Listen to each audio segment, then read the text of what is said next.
Shalom adik-adik, apa kabar? Kakak berharap adik-adik semua selalu dengan penuh sukacita dan sehat selalu.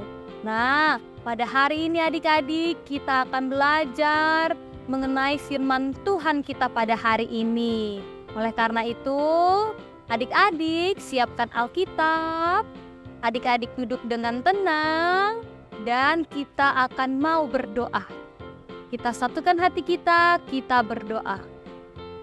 Terima kasih Allah Bapa yang Maha Kuasa, kami mengucap syukur atas berkat dan karunia-Mu yang Kau berikan kepada kami.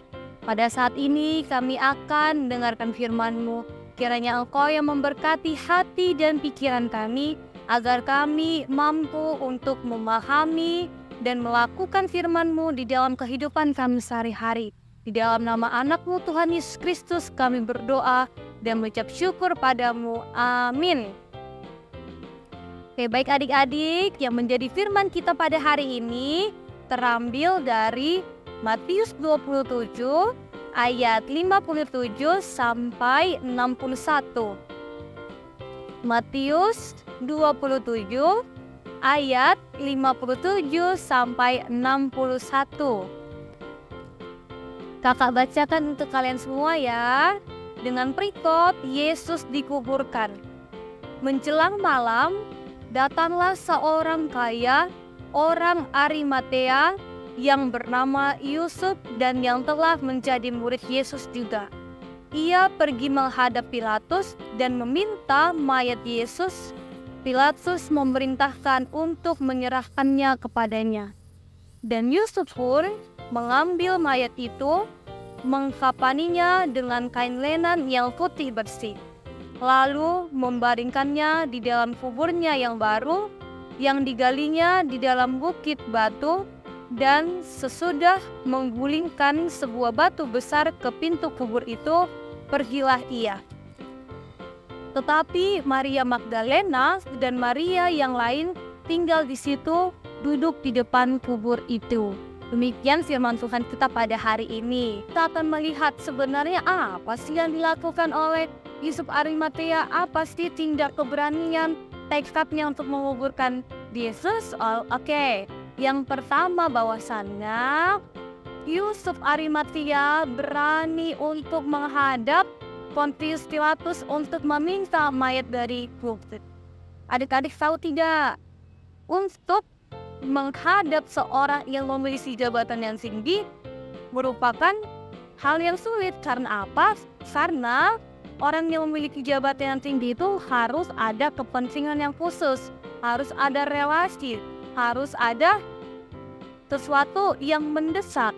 Nah, hal itulah yang membuktikan bahwasannya Yusuf itu berani untuk mendatangi Pontius Pilatus. Dan yang kedua, tindak dari peduli dari Yusuf bisa kita lihat ketika Yusuf itu mengkafani atau membungkusi mayat Tuhan Yesus dan memberikan rempah-rempah.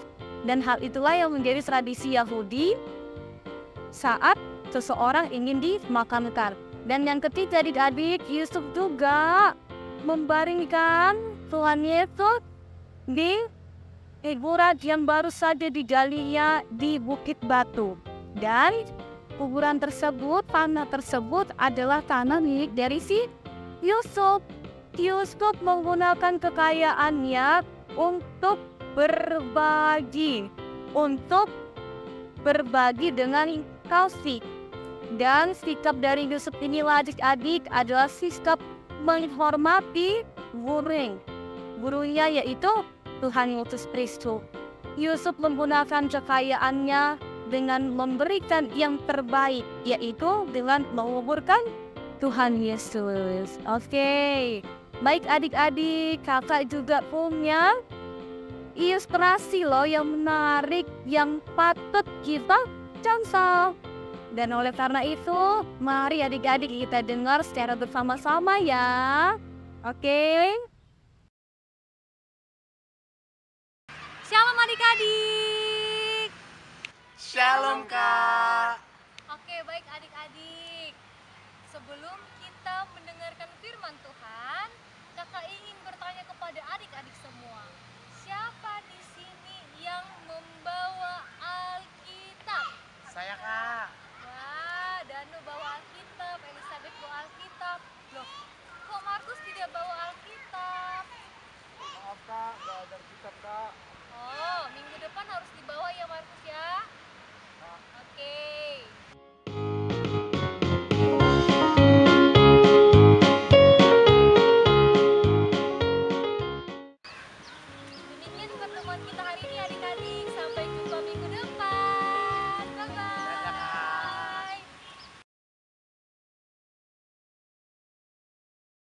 Dan Markus kayaknya tadi nggak punya Alkitab ya, kasihan kali dia.